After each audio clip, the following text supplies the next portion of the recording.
आज की वीडियो में एक इम्पॉर्टेंट स्ट्रैटेजी के बारे में हम डिस्कस करने वाले हैं। प्रॉपर बाइंग और सेलिंग के इंडिकेटर्स आपको प्लॉट होंगे इस स्ट्रैटेजी के अकॉर्डिंग। आपको बाय कहाँ करना है, सेल कहाँ करना है, वीडियो को विदाउट स्किप किए हुए आपको देखना है और आपको प्रॉपर समझ में आएगा कि आपको अपना स्टॉप लॉस कहाँ रखना है। सब कुछ समझ में आ जाएगा। जब बिगिनर्स चार्ट ओपन करते हैं तो ऐसा कुछ चार्ट ओपन होता है और बिल्कुल समझ नहीं आता कि चार्ट में क्या देखें। तो बिगिनर्स को भी ये स्ट्रैटेजी हेल्पफुल रहेगी। बिगिनर्स को समझ में आएगा कि बाय और सेल कहाँ करना है। स्टार्ट करते हैं हमने बैंक निफ्टी के चार्ट से। 5 मिनट्स का टाइम फ्रेम मैंने यहाँ पर लगाया हुआ है और ये बैंक निफ्टी की सिंपल वाली कैंडल्स मैंने यहाँ पर लगा के रखी हुई हैं। स्ट्रैटेजी क्या है कि 2 इंडिकेटर्स आपको यहाँ पर प्लॉट करने हैं।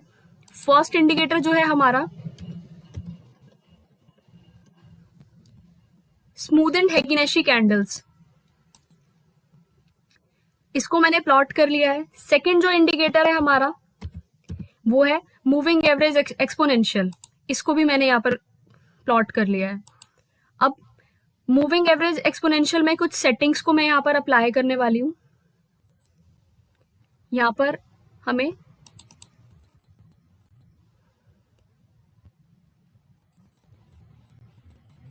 लेंथ और अगेन नीचे भी लेंथ, दोनों को हमें 15 करना है। मतलब हमें जो ईएमए चाहिए वो 15 चाहिए अपने चार्ट पर। इसको मेथड को ईएमए कर लिया और देन ओके। दूसरी जो इंडिकेटर है उसको बिल्कुल भी नहीं टच किया मैंने, बिल्कुल एज इट इज है। तो अब स्ट्रैटेजी को समझ लेते हैं कि आखिर स्ट्रैटेजी क्या है। 5 मिनट्स का टाइम फ्रेम है और कुछ ग्रीन कैंडल्स, कुछ रेड कैंडल्स। जब भी ग्रीन कैंडल्स हैं और उसके ऊपर कैंडल्स बनी हुई है तो बाइंग को इंडिकेट कर रहा है। जब भी रेड कैंडल्स बनी है और उसके नीचे कैंडल्स मूव कर रही है, मतलब उसके नीचे प्राइस मूव कर रहा है, तो ये सेलिंग को इंडिकेट कर रहा है। लेकिन बहुत बार प्राइस अप एंड डाउन होगा, बट हमें हर टाइम पर एंट्री नहीं लेनी है। तो आखिर एंट्री कहाँ लेनी है वो समझने वाली बात है। चार्ट को मैंने थोड़ा सा जूम कर दिया।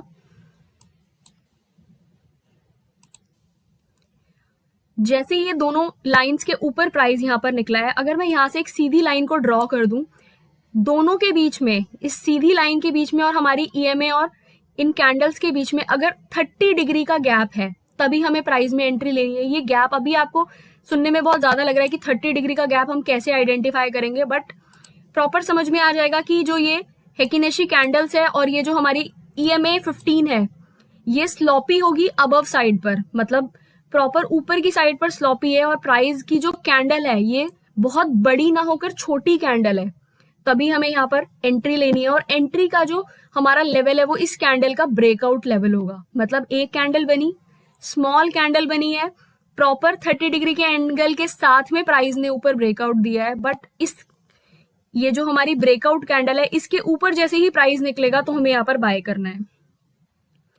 So this is a strategy and इस स्ट्रैटेजी को आपको लाइव मार्केट में एटलीस्ट 1 मंथ तक बैक टेस्टिंग करनी पड़ेगी, पेपर ट्रेड करना पड़ेगा, तभी आप इसमें परफेक्ट, आपको प्रॉपर समझ में आ पाएगा कि आखिर बाय और सेल के इंडिकेटर्स कहाँ पे जनरेट हो रहे हैं और कैसे एंट्री लेनी है और हर टाइम कहाँ एंट्री नहीं लेनी है। तो यहाँ पे नीचे प्राइस आया है, ग्रीन कैंडल ही है, this is a fake signal. Again red होने के बावजूद भी यहाँ पर ब्रेकआउट मिल गया हमें अबव साइड पर, तो ऐसी जगहों पे हमें एंट्री लेने से प्रॉपर बचना है।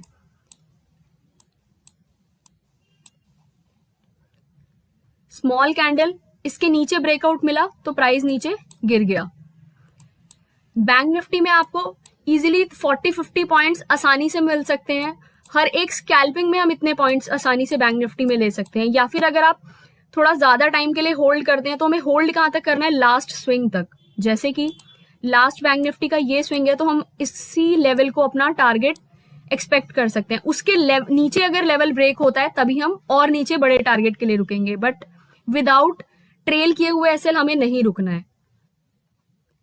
कुछ डिफरेंट चार्ट्स में हम देख लेते हैं। सबसे पहले निफ्टी में देखते हैं कि निफ्टी में इस लेवल पे हमें निफ्टी में बाय का सिग्नल इंडिकेट हुआ है। इसी कैंडल के, जिस कैंडल के हाई के ऊपर हम बाय कर रहे हैं उसी कैंडल के लो के नीचे हमारा स्टॉप लॉस रहना चाहिए। इस कैंडल के नीचे अगर प्राइस आ जाएगा तो वो हमारा स्टॉप लॉस होगा और वहां से हमें 100% एग्जिट करना ही करना है। इसके ऊपर हम बाय करेंगे और स्मॉल टारगेट्स के लिए वेट करेंगे इंट्राडे में। ऐसे चार्ट को हम समझने की कोशिश करते हैं जहां पे काफी ज्यादा स्विंग्स हमें देखने को मिल रहे हैं, कभी प्राइस ऊपर जा रहा है, कभी प्राइस नीचे आ रहा है, तो ऐसे में हमें बाय कहाँ करना है। इस कैंडल पे हमें सेलिंग का सिग्नल जनरेट हुआ, यहाँ पे हमें सेलिंग मिली, इसी कैंडल के ऊपर हमारा स्टॉप लॉस रहेगा और यहाँ से हमें एक अच्छी खासी डाउनफॉल देखने को मिल गया। रेड के ऊपर कैंडल्स बहुत ज्यादा छोटी है बट प्रॉपर स्लॉपी नहीं है, जैसे कि हमने डिस्कस किया था कि जो स्लॉप है वो एटलीस्ट 30 डिग्री के एंगल पे होना चाहिए। तो यहाँ तो सब कुछ डाउन साइड पे ही हमें नजर आ रहा है, तो ऐसे सिग्नल्स को हम अवॉइड कर सकते हैं बाय करने से।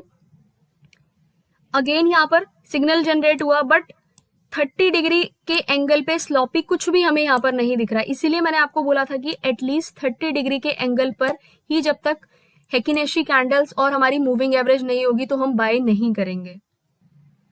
एसबीआई के चार्ट में देखते हैं, कैंडल्स के ऊपर प्राइस निकला, प्रॉपर सिग्नल जनरेट हुआ स्मॉल कैंडल के साथ यहाँ पर, और कितनी अच्छी यहाँ से हमें रैली देखने को मिली, मतलब प्राइस कितना अच्छा ऊपर गया। अगेन यहाँ से हमें एक सेलिंग साइड का सिग्नल जनरेट हुआ, this candle very small candle, और उसके बाद कितनी अच्छी बहुत शानदार डाउनफॉल हमें यहाँ से देखने को मिला। सिग्नल जनरेट हुआ और बहुत अच्छी बाइंग की रैली हमें यहाँ से देखने को मिली। बहुत बड़ी कैंडल है बट उसके बावजूद बहुत अच्छा फॉल यहाँ से देखने को मिला। स्मॉल कैंडल, प्रॉपर बाइंग और प्राइस ऊपर गया। तो बैक टेस्टिंग करनी है, एटलीस्ट 1 मंथ तक पेपर ट्रेड करना है, उसके बाद ही आपको प्रॉपर लाइव मार्केट में ट्रेड करने के बारे में सोचना है। अभी तक अगर आपने हमारे टेलीग्राम और ट्विटर को ज्वाइन नहीं किया तो डिस्क्रिप्शन में लिंक प्रोवाइड किया गया है, सिंपली क्लिक करके ज्वाइन कर सकते हैं। काफी सारे ट्रेड्स मैं प्रोवाइड करती हूँ दोनों ही जगह पे, तो डिस्क्रिप्शन में लिंक है, आप सिंपली ज्वाइन कर सकते हैं क्लिक करके। So thank you so much for watching this video.